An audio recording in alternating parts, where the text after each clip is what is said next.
আসসালামু আলাইকুম রহমতুল্লাহ বরকাতু। প্রবাসী টপ নিউজ ইউটিউব চ্যানেলের পক্ষ থেকে সবাইকে স্বাগতম জানিয়ে শুরু করছি। আজকে আমাদের এক দর্শক প্রশ্ন করেছিল যে আমাদের মাসা সিস্টেমকে নিয়ে একটি যে সিস্টেমে মাসা ব্যবহার করা হয় সেই সিস্টেমে একটি ভিডিও দেওয়ার জন্য মাসাগুলোকেই আসলে প্যাটার্ন সিস্টেম করা হয় বাংলাদেশে যেটাতে করা হয় বা সিঙ্গেল, আসলে এই ব্যাপারে আমি বিস্তারিত জানানোর জন্য আজকে এই ভিডিওটা আপনাদেরকে করতেছি ইনশাআল্লাহ।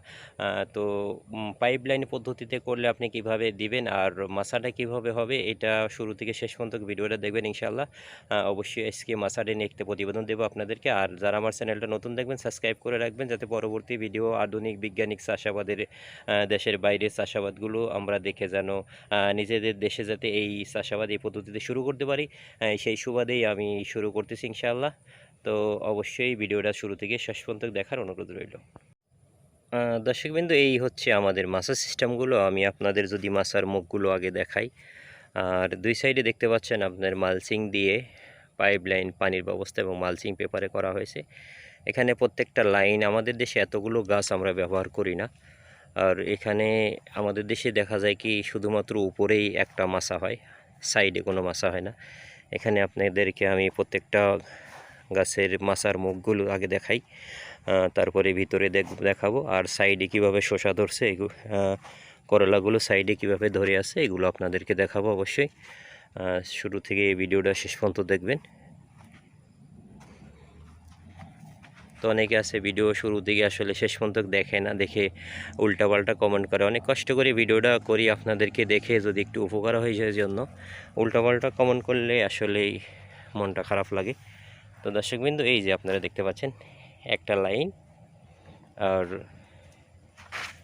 এই সাইডে আরেকটা লাইন। তো এখানে মাছাটা মূলত নিচের থেকেই শুরু হয়েছে একদম। আপনাদেরকে যদি দেখাই, মাছার সুতা দেখতে পাচ্ছেন, মাছাটা একদম নিচের থেকে শুরু হয়ে হাইট গেছে 7 ফিট উচ্চতা, এইভাবে খাড়া হয়ে ওঠার পরে আবার উপরে হয়েছে। যার কারণে আমরা যদি এইভাবে হাইট 7 ফিট পাই আর উপরে 7 ফিট পাই, তাহলে 7 5 12 ফিট পেলাম আমরা। আর শুধু উপরে দিলে কিন্তু মাছাটা এইভাবে হইতো না। তো এখানে দেখেন নিচে থেকেই ধরা শুরু হয়েছে, এই যে সাইড থেকেই করলা ধরা শুরু হয়েছে। করলাগুলো সাইড থেকেই ধরা শুরু। এই দেশের করলা এটা অনেক বড় সাইজের করলা। ধরতে ধরতে উপরে যাবে আস্তে আস্তে, উপরগুলো গাছ বেয়েছে। আজকেও অনেকগুলো করলা তোলা হয়েছে। তো আপনারা দেখতে পাচ্ছেন এই হচ্ছে গাছের অবস্থা। এক একটা গাছ 2 ফিট পরপর লাগানো হয়েছে, 2 ফিট পরপর গাছ লাগানো। প্রত্যেকটা গাছের সাথেই খুঁটি দিয়ে প্রথমে খাড়া করে গাছ তুলে দেওয়া হয়েছে, তারপরে পরবর্তীতে আবার দেওয়া হয়েছে। আপনারা যদি দেখাই, এই দেখেন নিচ থেকেই কিন্তু ধরা শুরু হয়।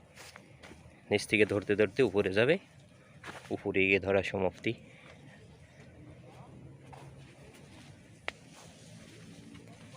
তো আলহামদুলিল্লাহ প্রচুর প্রতিনিয়তই তোলা, অসংখ্য করলার জালই আসছে আপনারা দেখতে পাচ্ছেন। আর প্রতিদিনই করলা তোলা হচ্ছে কম বেশি করে। আসলে মালয়েশিয়াতে আমাদের দেশের মতো সপ্তাহে 1 দিন বা 2 দিন এভাবে তোলে না, শুধু বড়টাগুলো বেছে বেছে তারা 1টা 2টা করে তুলতে থাকে। এই দেখেন এইটা কিন্তু পুরা তোলার জো হয়ে গেছে, তাও আজকে তোলা হয়নি। এই একটা করলা, এই একটা করলা অনেক বড় বড় হয়ে আছে কিন্তু তোলা হয়নি, এটা হয়তো কালকে তোলা হবে। তো এই সিস্টেম হচ্ছে আমাদের মাছা সিস্টেম। তো দর্শকবিন্দু, এই হচ্ছে আমাদের মাছা সিস্টেম আপনাদেরকে দেখালাম। তো দর্শকবিন্দু হয়তো এতক্ষণে বুঝতে পারতেছেন আমাদের মাছা সিস্টেমটা কিভাবে করা হয়েছে। অনেকটা এই সিস্টেম করে করা। আর এখানে কিন্তু উপরে রেডিমেড যেই নেটগুলো পাওয়া যায় সেটা ব্যবহার করা হয়েছে। এই জায়গাটা যদি আপনাদেরকে দেখাই, দেখেন কতগুলো জালি একটি জায়গায়, অসংখ্য জালি আসছে। তো এইভাবেই যদি মাছা সিস্টেম করা যায় তাহলে অল্প জমিতে অনেক মাছা পাওয়া যায় অনেক।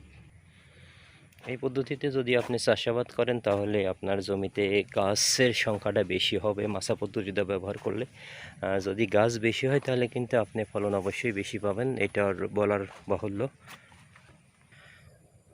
দর্শকবিন্দু, যারা এতক্ষণ আমাদের ভিডিওটা দেখলেন, তাদের যদি এই মাছা সম্পর্কে আর কোনো প্রশ্ন থাকে, আসলে থাকার কথা না, তারপরেও যদি থাকে আমাদের কমেন্টে জানাতে পারেন, ইনশাআল্লাহ সময় সাপেক্ষে আপনাদের কমেন্টগুলোর উত্তর দিব।